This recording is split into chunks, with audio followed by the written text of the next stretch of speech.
panel of students, teachers, Thai teachers, members of academia, parents, invited guests, ladies and gentlemen. Nisa Andrabina. Nak.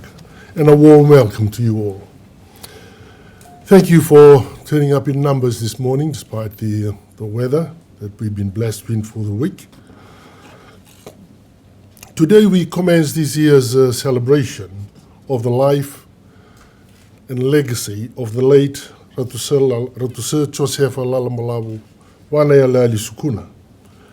He was born on the 22nd of April, 1888, into high chiefly status and privilege. He was born. In his education, he was the first Itoke to qualify as a university graduate. His studies at the University of Oxford and the Middle Templeton in London earned him a bachelor's degree and a Bachelor of Law degree.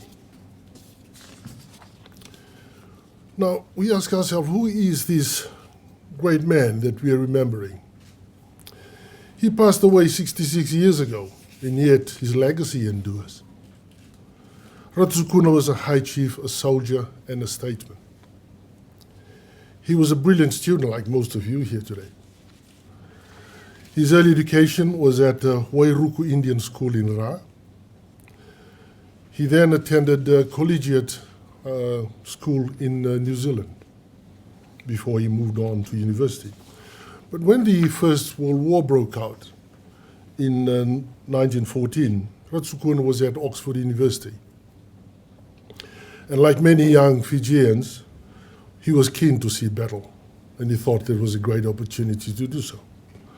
But because the British Army do not enlist non-whites, he crossed the English Channel into France to join the French Foreign Legion in January 1915, where he received one of France's highest decoration for bravery, the Cross of War. He was instrumental in Fiji's participating during the Second World War. He realized the importance of Fiji taking part in a global crisis such as the World War, and that was from 1939 to 1945, when our soldiers fought in the Solomon Islands. Through Ratu Sukuna's influence, our soldiers once again saw action in what was then Malaya, but now today Malaysia, during the Malay Emergency Campaign from 1952 to 1956. Ratu Sukuna Day public holiday that we're celebrating today, and will be taking part in other events during the week, used to be celebrated in Fiji before it was removed in 2010. In 2023, Cabinet reintroduced the public holiday. This is why we're here this morning. This program is part of the celebration. We want our young generation of today and tomorrow to learn about his famous historical figures who helped shape Fiji's development. And Ratu Sukuna was the best equipped Itoke leader of the 20th century. Ratu Sukuna was an influential voice for the advocate of indigenous issues. He established the Native Land Trust Board that we now know as the Itoke Land Trust Board, just across the street, further down the street. He was a major influence in the creation of the Fijian Affairs Board, now the Itoke Affairs Board. He was born 9 years before the arrival of the first indentured labor workers from India to Fiji. But he recognized that Fiji had become a multiracial, multi-ethnic society. And this sociological fact could no longer be ignored. He was mindful of the culture in Fiji in a multi-ethnic society. When he convened the Great Council of Chiefs in 1936 and told them, I quote, "We cannot in these days adopt an attitude that will conflict with the welfare of those who, like ourselves, live peacefully and increase the wealth of the colony." Fiji was a colony at that time when he was saying this. We are doing our part here, and so are they. We want to leave, they do the same. You should realize that money causes a close interrelations of interests. If other communities are poor, we too remain poor. If they prosper, we also prosper. But if we obstruct other people without reason from using our lands, following the idlers, there will be no prosperity. Pardon me. Strife will overtake us, and before we realize the position, we shall be faced with situations beyond our control, and certainly not to our liking. You must remember that Fiji today is not what it used to be. We are not the sole inhabitants of this land anymore. There are now Indians, Europeans, and other races, unquote. Now, Ratu Sukuna made this statement 4 years before his Native Land Trust Board bill was presented to the Legislative Council, which is what the government was at the time. The proposed legislation, drafted in 1937, encapsulated his vision of what he thought would be the best arrangements for native Fijians and for Fiji as a whole. He knew it will be unpopular, but making unpopular decisions for the sake of the common good is a mark of a great leader. One of the cornerstones of good leadership is courage. There are 4 of them, of course, but I'll just use courage. Physical and moral courage. And Ratu Sukuna had lots of both of them. Throughout his life, Ratu Sukuna was an avid reader. He loved books. I think this is a lesson for all of us, particularly at this age of technology, and indeed with the influence of artificial intelligence. The Three-Legged Stool is a collection of writings by the great leader. I would encourage you to find time to pick up a copy and have a read. It's quite interesting reading. Now, last year's theme was celebrating visionary leadership.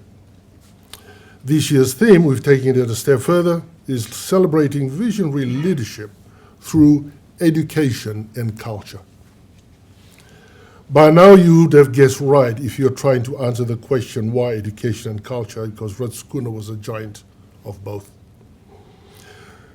These are 2 outcomes of this education symposium. The first is to gather ideas from you, our students, on how to integrate culture effectively into our curriculum. How culture can strengthen leadership at all levels. The second is to help influence our education system on the pressing issues Fiji is facing today.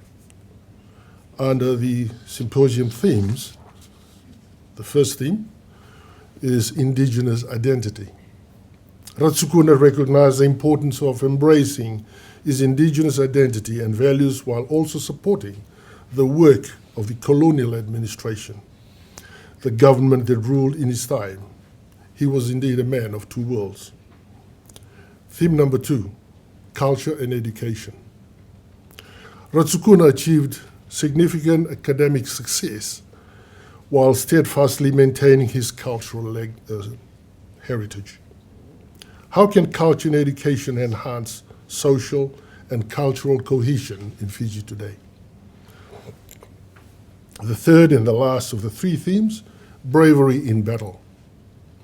Ratu Sukuna was awarded the Cross of War, a highly distinguished French military decoration for bravery in combat. How can we inspire such valor in today's youth? To address social issues such as poverty, drugs, gender-based violence, and climate change. At the heart of visionary leadership is a fundamental belief.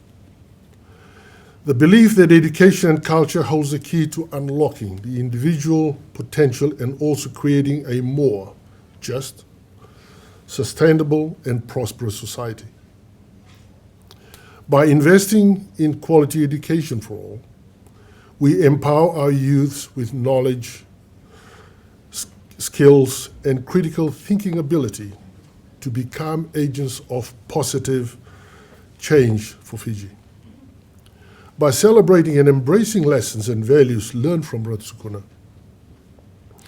we promote the diversity of Fiji's cultures, fostering mutual understanding, cultivate creativity, and build the social cohesion necessary to address Fiji's shared challenges. Fiji needs future leaders who can see beyond the immediate horizon. Leaders with the courage to make the right decisions. Leaders with great courage and foresight to steer a course for a better Fiji. Such visionary leadership is essential if we are to tackle Fiji's complex issues we hear in the news every day today.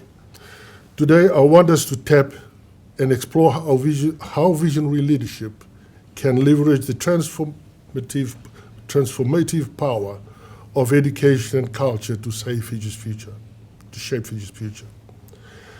The themes you will discuss today will help in shaping our education system that will inspire our youths, who will be future leaders, who will bridge divides and build a strong Fiji.